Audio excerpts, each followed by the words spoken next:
اعوذ باللہ من الشیطان الرجیم بسم اللہ الرحمن الرحیم بہ نستعین وہو خیر ناصر و معین وصلی اللہ علی سیدنا و نبینا ابی القاسم محمد وعلی آلہ الطیبین الطاہرین المعصومین لا سیما بقیت اللہ فی الارضین روحی وارواح العالمین لتراب مقدمہ الفدا۔ علم اصول میں الموجز کے بارے میں ہمارا یہ تیسرا درس ہے۔ ہم نے درس گزشتہ میں یہ بیان کیا کہ علم اصول کی تعریف کیا ہے، علم اصول کا موضوع کیا ہے، یہ دونوں ہم نے بیان کیے۔ علم اصول کی تعریف جو ہم نے بیان کی، اس تعریف پر کچھ دوستوں نے اشکال کیا۔ اس اشکال کے بارے میں ہم تھوڑی وضاحت دینا چاہتے ہیں کہ یہ تعریف اس حساب سے ناقص ہے۔ اس تعریف پر جو ہم نے تعریف کی علم اصول کی، بلکہ آغا سبحانی حافظہ اللہ نے تعریف کی، هو علم يبحث فيه عن القواعد التي يتوصل بها الى استنباط الاحکام الشرعیۃ عن الادلہ۔ یہ تعریف تھی۔ یہ علم ہے جس میں کچھ قواعد اور قوانین کے بارے میں گفتگو ہوگی، جن کے ذریعے انسان احکام شرعیہ کو استنباط کر سکے گا دلائل سے۔ یہ تعریف تھی، یعنی کچھ ایسے قواعد ہیں جن کے ذریعے انسان استنباط حکم شرعی کرتا ہے دلیل کے ساتھ۔ تو استنباط حکم شرعی پہ یہاں فوکس کیا گیا ہے کہ حکم شرعی کو استنباط کیا جاتا ہے۔ اچھا، آپ جانتے ہیں کہ علم اصول کے اندر دو طرح کی مباحث ہیں۔ ایک وہ مباحث جن میں ہم دلائل کے ذریعے، دلیل کے ذریعے حکم شرعی کو حاصل کرتے ہیں، اور دوسرے مباحث جو ہیں اس میں ہم حکم شرعی کو حاصل نہیں کرتے، یعنی حکم واقعی جو لوح محفوظ میں حکم موجود ہے اس کو ہم حاصل نہیں کرتے، بلکہ ہمارے پاس دلیل نہیں ہوتی، یا دلیل ہوتی ہے تو اس دلیل کا کوئی معارض ہوتا ہے، اس لیے وہ دلیل تام نہیں ہوتی، اور حکم شرعی کو ہم حاصل نہیں کر سکتے۔ تو وہاں پر شارع نے، مولا نے ہمارے لیے کچھ قواعد اور اصول مرتب کیے ہیں۔ ان قواعد اور مرتب جو اصول شارع نے ہمارے لیے مقرر کیے ہیں، ان قواعد اور اصول پر یہ مکلف عمل کرتے ہوئے اس حالت شک سے باہر آتا ہے، بس اس تحیر سے، اس حیرانی سے وہ مکلف باہر آتا ہے۔ یعنی آپ حکم شرعی جو لوح محفوظ میں ہے اس کو معلوم نہیں کرتے، آپ کے پاس وہ دلیل ہی نہیں ہوتی، فاقد ہے آپ کے پاس دلیل۔ اب کیا کریں؟ شارع نے آپ کو چھوڑ دیا ہے؟ نہیں، شارع نے اس مقام کے لیے بھی آپ کے لیے برنامہ رکھا ہے، آپ کے لیے سسٹم بیان کیا ہے، آپ کے لیے کچھ اصول بیان کیا گیا ہے کہ اے مکلف، اگر تمہیں دلیل شرعی نہیں ملتی اور اس حکم واقعی جو لوح محفوظ میں ہے وہ اس تک آپ نہیں پہنچ سکتے، تو کیا کرو؟ ان اصول پہ عمل کرو تاکہ تم حیرت اور شک سے باہر آ جاؤ۔ ان اصولوں کو جو مقام حیرت اور شک اور ان چیزوں کے لیے معین کیے گئے ہیں، جہاں پر فاقد دلیل ہے، دلیل نہیں ہے، ان اصولوں کو اصول عملیہ کہا جاتا ہے۔ تو یہ تعریف جو آغا آیت اللہ جعفر سبحانی حافظ اللہ نے کی، اس میں اصول عملیہ کا کوئی ذکر ہی نہیں ہے، کیونکہ یہاں پر جو آغا نے تعریف کی استنباط حکم شرعی کا تو ذکر ہے، لیکن فقدان دلیل حکم شرعی، جب آپ حکم شرعی پر کوئی دلیل قائم نہیں کر سکتے، اس صورت میں آپ کیا کریں؟ اس میں کوئی برنامہ، کوئی سسٹم، کوئی دستور العمل اس میں اس تعریف میں بیان نہیں کیا گیا. یعنی ایک پورا حصہ، پورا باب جو اصول فقہ میں اصول عملیہ کا ہے، اس کا اس تعریف میں کوئی ذکر نہیں ہے. تو لہذا یہ جو دوسری قسم ہے، یعنی تعریف میں اصول عملیہ کو جو ذکر نہیں کیا گیا، یہ اس وجہ سے اشکال ہے تعریف پر کہ تعریف در واقع جامع نہیں ہے.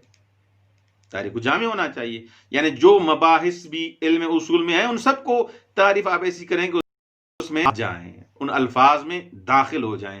لیکن ایسا کوئی لفظ نہیں بیان کیا آقا نے جو دال ہو، دلالت کرے اصول عملیہ پر، جو آقا نے بیان نہیں کیا علی الظاہر. تو لہذا اس تعریف میں بہتر یہ ہے کہ ایک لفظ کا اضافہ کیا جائے، مثلا او اثبات الوظائف العملیہ، یعنی اس علم کی تعریف میں یہ بیان کرتے ہوا علم یبحث فیہ عن القواعد التي يتوصل بها الى استنباط الاحکام الشرعیہ عن الادلہ او اثبات الوظائف العملیہ. ایک تو آپ دلائل قائم کریں گے حکم شرعی پر، کیونکہ حکم شرعی کو آپ معلوم کر سکتے ہیں حکم واقعی کو، لیکن جب آپ حکم شرعی کو معلوم نہیں کر سکتے، دلیل نہیں ہے آپ کے پاس، اس ٹائم کیا کریں؟ اثبات الوظائف العملیہ. اب میرا وظیفہ کیا ہے؟ احتیاط ہے، برات ہے، تخیر ہے، اشتغال ہے. کیا ہے؟ مثلا استصحاب ہے. وہ دلیل، وہ وظیفہ عملیہ جو مقرر کیا جاتا ہے، وہ بھی شارع نے بیان کیے ہیں کہ آپ اگر ایسی حالت میں آ جائیں تو آپ کے لیے یہ وظیفے ہیں، یہ آپ کی اب یہ ذمہ داری ہے. تو ان تعریف کے اس حصے کی طرف آقا سبحانی ناظر نہیں ہیں تو تعریف میں اس کا ذکر نہیں کیا.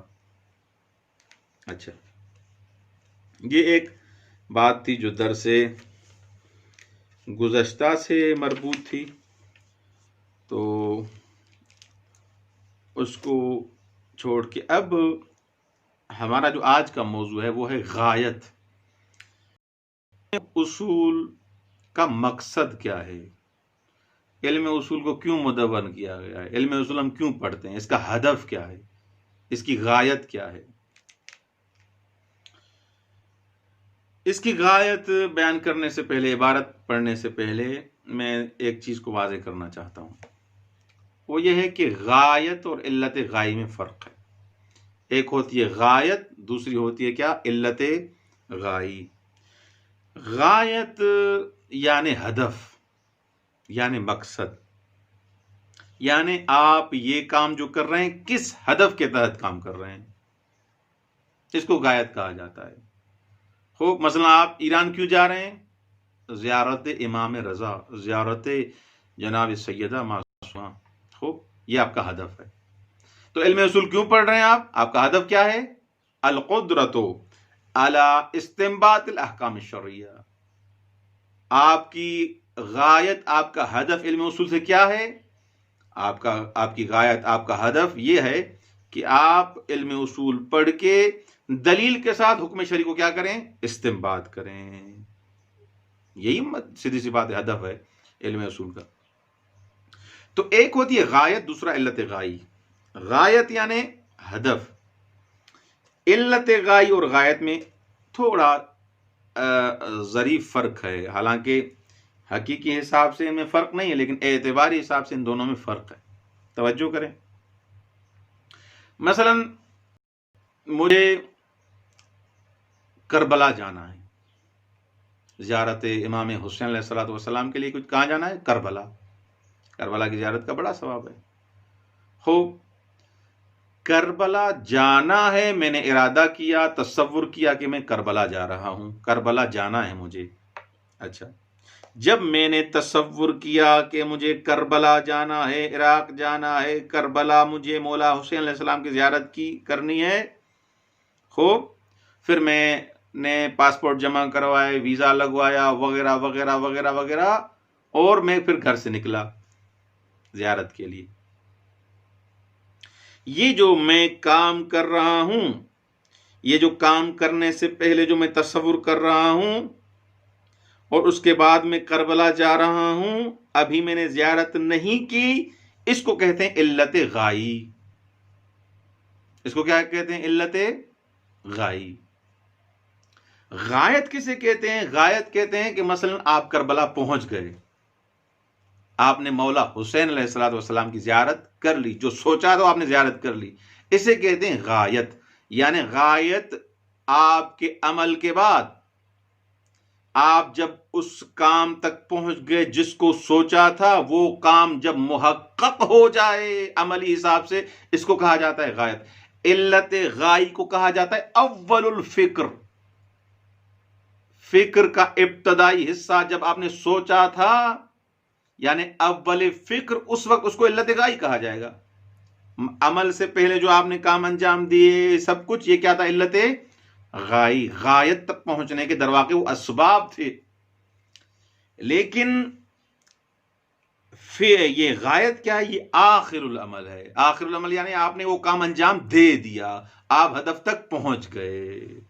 بس یہ علت غائی اور علت اس میں غایت میں فرق کہیں کہ علت غائی وہی اول الفکر ہے اور غایت آخر العمل ہے۔ آپ نے کام انجام دے دیا، وہ کام محقق ہو گیا، مولا حسین علیہ الصلوۃ والسلام کی زیارت آپ نے کر لی۔ خداوند متعال آپ سب کو اور ہمیں بار بار مولا حسین علیہ الصلوۃ والسلام کی زیارت نصیب فرمائے۔ اچھا، عبارت پڑھتے ہیں۔ اچھا، یہاں جو غایت ہے، غایتہ سے مراد وہ علت غائی ہے۔ خوب، یہاں آغا نے تسامون لکھا ہے کہ یہاں غایت مراد نہیں ہے، کیونکہ غایت وہ کیا ہوتا ہے؟ وہ میں نے تعریف کی، فرق بیان کیا کہ غایت یعنی آخر العمل، جبکہ آپ اب یہ اصول فقہ پڑھ رہے ہیں، یہ غایت نہیں ہے، یہ علت غائی ہے۔ ابھی آپ اس مقدمات طے کریں گے تاکہ آپ اس استنباط کے مرحلے تک اور اجتہاد کی جو آپ میں قدرت اور طاقت ہے وہ حاصل ہو۔ لہذا یہ علت غائی ہے، نہ کہ خود غایت۔ غایتو جو کہا یہاں تسامون کہا ہے۔ غایتہ القدرت علی استنباط الاحکام الشرعیۃ عن ادلتها۔ غایت علم اصول یہ ہے، علم اصول کا ہدف یہ ہے کہ احکام شرعیہ کے استنباط پر کیا ہو؟ قدرت اور توانائی انسان کو حاصل ہو، انسان میں ایبیلٹی اور اہلیت انسان کو حاصل ہو جائے کہ اب استنباط حکم شرعی کر سکے، ان ادلتها دلیل کے ساتھ۔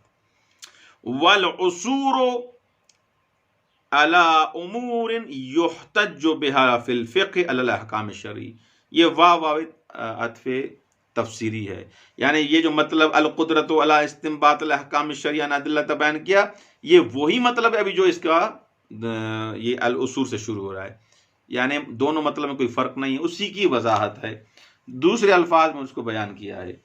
والعصور علی امور یحتج بها فی الفقہ علی الاحکام الشرعیہ۔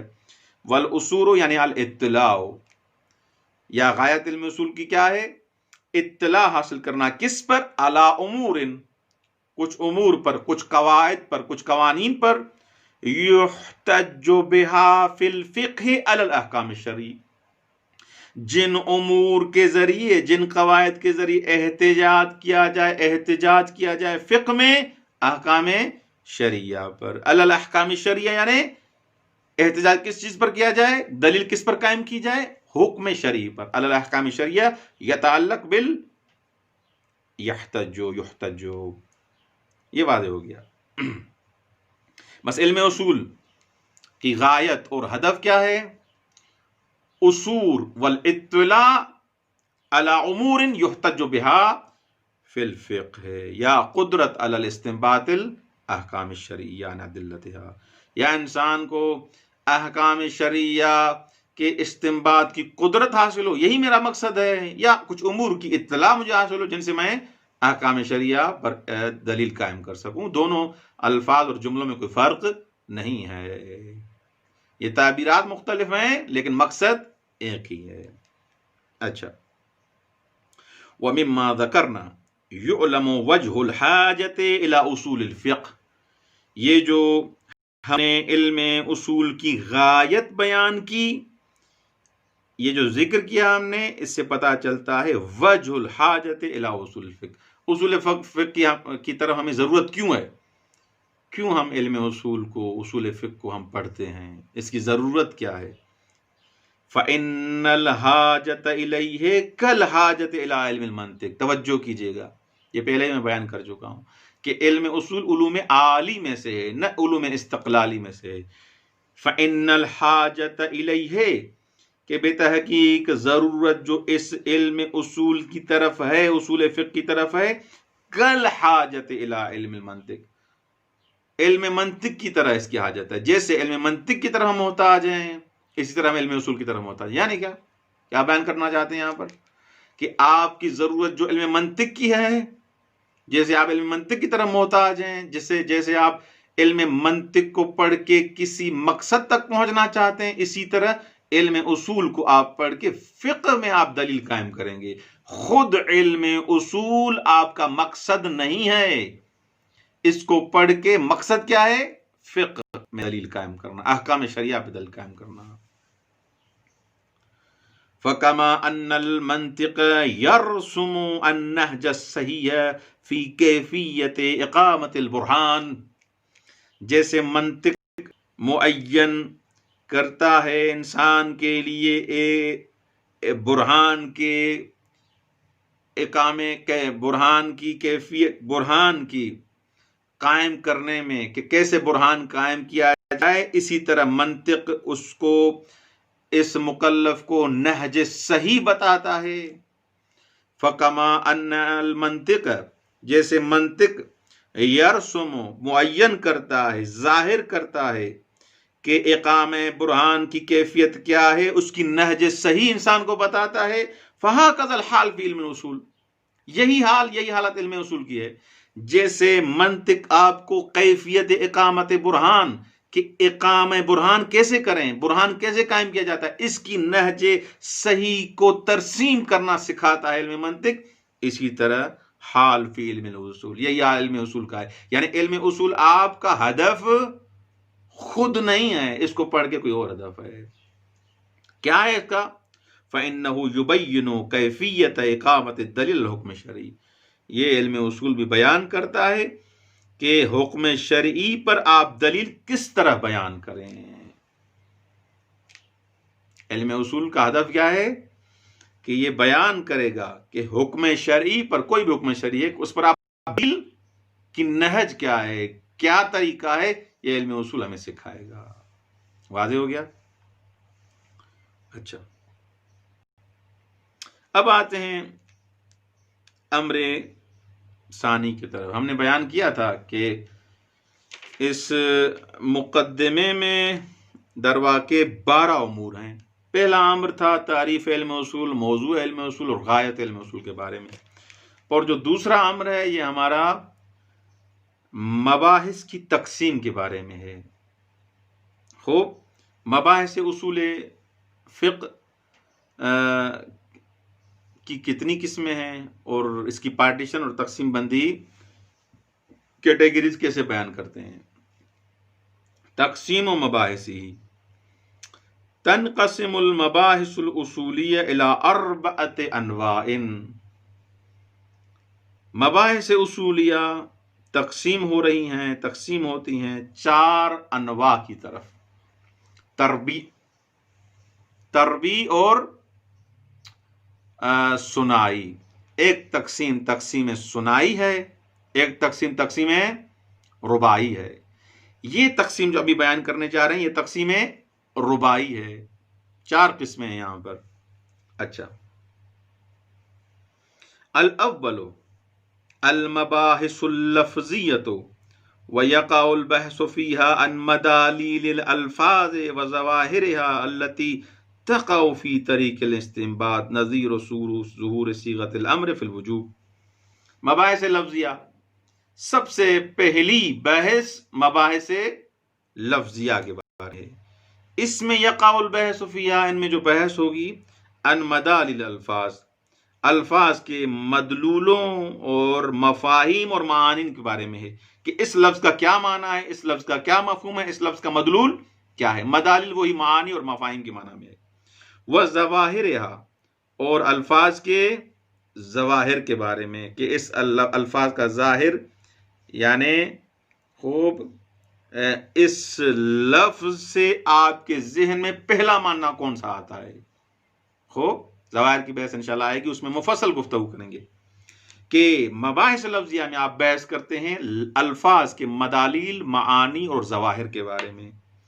التی تقع فی طریق الاستنباط نظیر ظہور صیغۃ الامر فی الوجوب، جو واقع ہوتے ہیں کس میں؟ استنباط کی راہ میں، راستے میں، طریق میں.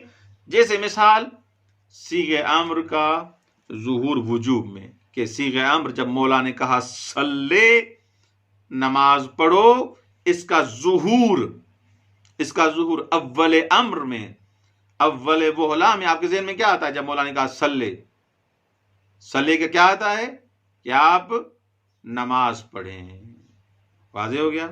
ظہور صیغۃ الامر فی الوجوب، کہ آپ یہ مولا نے مجھے کہا ہے کہ نماز پڑھو صلی، اس کا ظہور کس میں ہے؟ اس میں ہے مثلا. صحیح. اچھا، ایک بحث تو اس میں علم اصول میں مباحث لفظیہ کے بارے میں ہے. دوسری جو بحث ہے اس میں تقسیم کے حساب سے دوسری قسم مباحث عقلیہ، عقلی مباحث کو یہاں پر بیان کیا جاتا ہے. اچھا،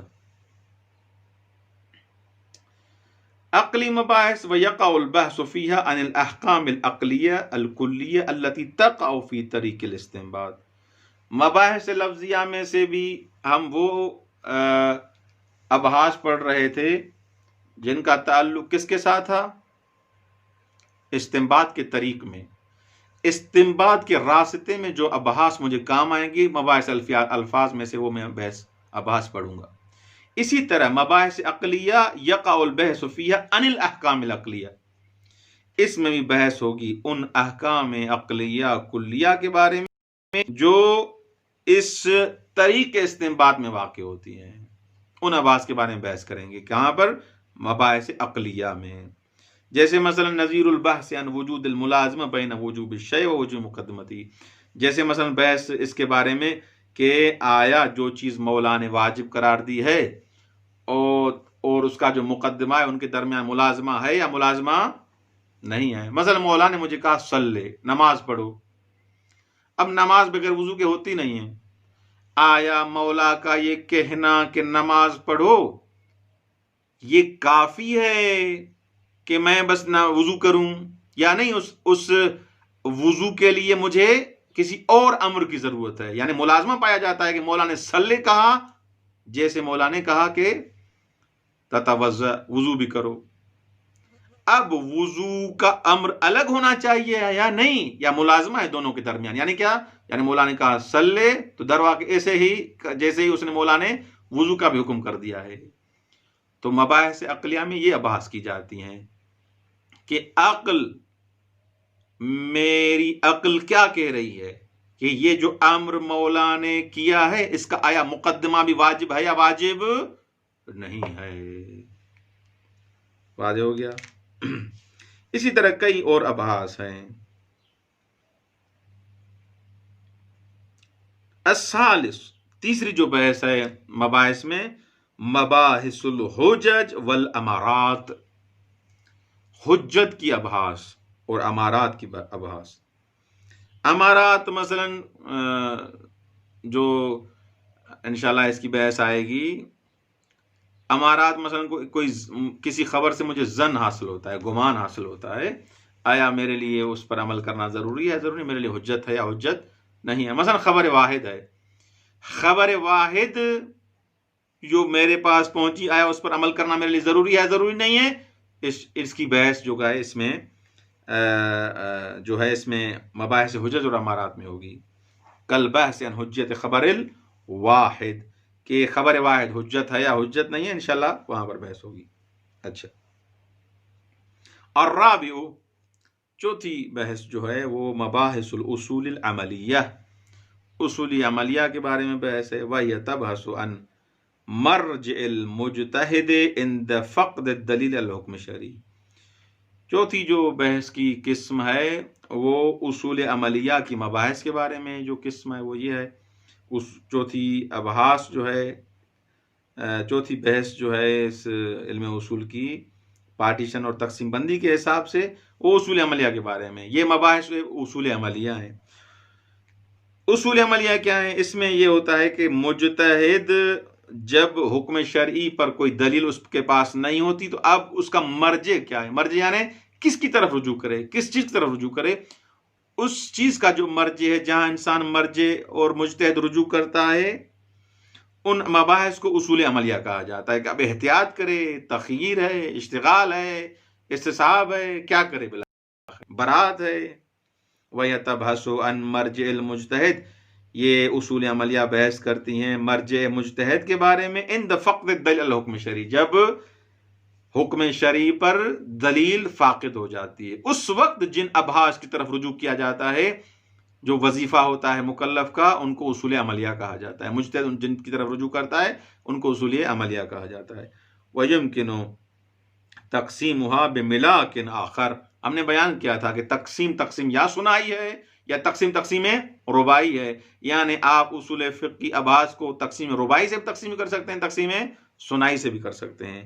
ایک اور ملاک بھی ہے جو تقسیم سنائی ہے، وَيُمْكِنُ تقسیمها بملاک آخر، دوسرے ملاک سے بھی آپ اس تقسیم کو تقسیم بندی کر سکتے ہیں، ابحاث کو تقسیم کر سکتے ہیں. وہ کون سا ملاک ہے؟ تقسیمها الى مباحث لفظیۃ و عقلیہ، ابحاث کو آپ تقسیم کریں مباحث لفظیہ کی طرف اور مباحث عقلیہ کی طرف. وَهَذَا هُوَ الرَّائِجُ بَيْنَ الْمُتَأَخِّرِينَ، یہ رائج ہے تقسیم سنائی متأخرین کے درمیان. یہ ملاک جو ابحاث کو تقسیم کرتے ہیں، ابحاث اصول کو مباحث لفظیہ اور عقلیہ کی طرف، یہ رائج ہے. اچھا، اس سے یہ ذہن میں نہ آئے کہ وہ جو مثلا مباحث عقلیہ اور حجج اور امارات نکل گئے، اسے نہیں گئے. یہ ملاک ہے، یہ حجج اور امارات اور عقلیہ اسی میں آ جاتی ہیں، یعنی اس اصول عملیہ اسی میں آ جاتی ہیں. لیکن ملاک تبدیل ہو جاتا ہے. اس ملاک میں 4 بحثیں ہونی چاہیے، اس ملاک میں تقسیم سنائی ہونی چاہیے. ورتبنا کتابنا علی ترتیب مباحث الکفایہ، اور آغا صاحب فرما رہے ہیں کہ میں نے اس موجز فی اصول الفقہ کو تقسیم کیا ہے، مرتب کیا ہے اس کی جزئی ابحاث کو کافی حساب سے مباحث کفایہ کی ترتیب پر. کفایہ علم اصول کی جو درس خارج سے کتاب جو آخر میں پڑھائی جاتی ہے، درس خارج سے پہلے، رسائل کے بعد آج کل حوزے میں، یا حلقہ ثالثہ کے بعد یا حلقہ ثالثہ کے مقابلے میں، اس کو کفایہ کہا جاتا ہے. کفایہ ملا آخوند خراسانی رحمۃ اللہ علیہ کی کتاب ہے اور ایک مفصل کتاب ہے. آغا نے ترتیب جو ابحاث کی رکھی تقریباً وہی رکھی ہے. آغا کہہ رہے ہیں کہ رتبنا کتابنا علی ترتیب مباحث الکفایہ، اس کتاب کی جو ترتیب رکھی ہے ہم نے، وہ کفایہ کی کتاب کی حساب سے ترتیب رکھی. جیسے کفایہ میں ترتیب ابحاث کی، یہاں پر بھی ویسے ہی ہے. بس ٹوٹل 4 مباحث ہیں، 4 قسموں کی، 4 ٹائپس کی ہم بحثیں کریں گے علم اصول میں. کوئی اور 5ویں بحث نہیں. یا مباحث لفظیہ، مباحث عقلیہ، مباحث حجج اور امارات اور مباحث اصول عملیہ. ان سے اصلا خارج نہیں ہے علم اصول، یا ان کے ساتھ ملحق جو ابحاث ہیں. والسلام علیکم ورحمۃ اللہ وبرکاتہ.